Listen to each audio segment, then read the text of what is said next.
छोटे चाचा का भी निधन हो गया। पापा के बाद मैं उनमें पापा की छवि देखता था। मैं अनाथ शायद उस दिन नहीं हुआ था जब पापा का निधन हुआ, शायद अब हुआ जब इन्होंने भी मेरा साथ छोड़ा। मुझे याद है बचपन में मैं उसको बायो केमिस्ट्री ये सब मैं पढ़ाता था, तो मेरे लिए प्रिंस कभी ऐसा करेगा मैंने कभी सोचा नहीं था सपने में। व्यक्तिगत तौर पर बहुत हर्ट हूँ, बहुत दुखी हूँ। जैसा मैंने कहा कि चुनाव के दौरान से ही कहीं ना कहीं आभास था, तो पार्टी के इन सांसदों के ऊपर शायद सस्पेंशन की कार्रवाई बहुत पहले हम लोगों को कर देनी चाहिए थी, पर मैंने अपनी तरफ से मैंने पूरी कोशिश की। जब तक इन लोगों ने सामने से, मैं सही बोलूँ, मैं एक व्यक्तिगत बात मैं ज़रूर बोलूँगा, मेरे पापा का निधन हो गया, पापा अब नहीं है। मेरे छोटे चाचा का भी निधन हो गया। पार्टी में सेकेंड जनरेशन हम लोग हैं, पर पहली जनरेशन में अगर कोई है हम लोग के लिए, मैं मेरे अपने भाइयों की बात कर रहा हूँ, चाचा ही थे। पापा के बाद मैं उनमें पापा की छवि देखता था और मुझे विश्वास था कि शायद वो मार्गदर्शन करेंगे, जैसे पापा हम लोग को साथ लेकर चलें, वो भी लेकर चलेंगे। मैं अनाथ शायद उस दिन नहीं हुआ था जब पापा का निधन हुआ, शायद अब हुआ जब इन्होंने भी मेरा साथ छोड़ा।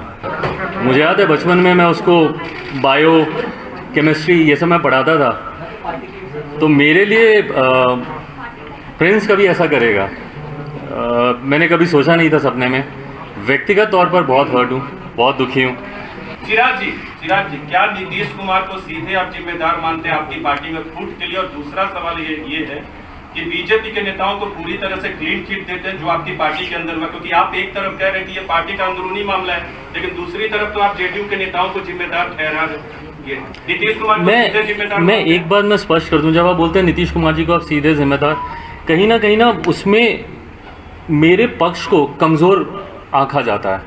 मैंने चुनाव में भी इस बात को हमेशा कहा कि मेरा नीतीश कुमार जी से कोई व्यक्तिगत विरोध नहीं है, मैं उनके मुद्दों का विरोध करता हूं, मैं उनकी नीतियों का मैं विरोध करता हूं। आज भी मैं इस बात को मैं कैसे बोलूं कि उनकी सीधी भूमिका है, बट हाँ, जिन नेताओं की सीधी भूमिका है वो उन्हीं के पार्टी के लोग हैं, तो उसमें प्रत्यक्ष या अप्रत्यक्ष रूप से अगर आपकी भूमिका है तो कहीं ना कहीं जिम्मेदारी आपकी बनती है, और वो उस पार्टी के मुख्यमंत्री हैं। तो इसीलिए, और जहाँ तक रही बात किसी को क्लीन चिट देने की, मैंने कहा मैं तो फिलहाल अभी इंटरनली इन बातों को मैं सुलझा रहा हूँ। लोक जनशक्ति पार्टी का ये इंटरनल मैटर है, मैं इंटरनली इसको मैं सुलझा रहा हूँ। आने वाले समय में अगर किसी से बात करने की ज़रूरत पड़ेगी, किसी प्लेटफॉर्म पे इन बातों को डिस्कस करने की ज़रूरत पड़ेगी, तो उसको भी किया जाएगा।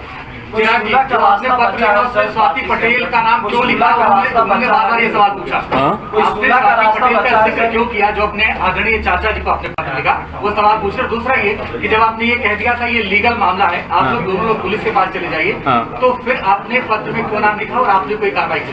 मैंने ये पत्र शायद 29 मार्च को मैंने ये पत्र लिखा था, होली के दिन मैंने पत्र लिखा था। इस पत्र को लिखते वक्त इस पत्र को कभी सार्वजनिक किया जाएगा ये मेरी मंशा कभी नहीं थी।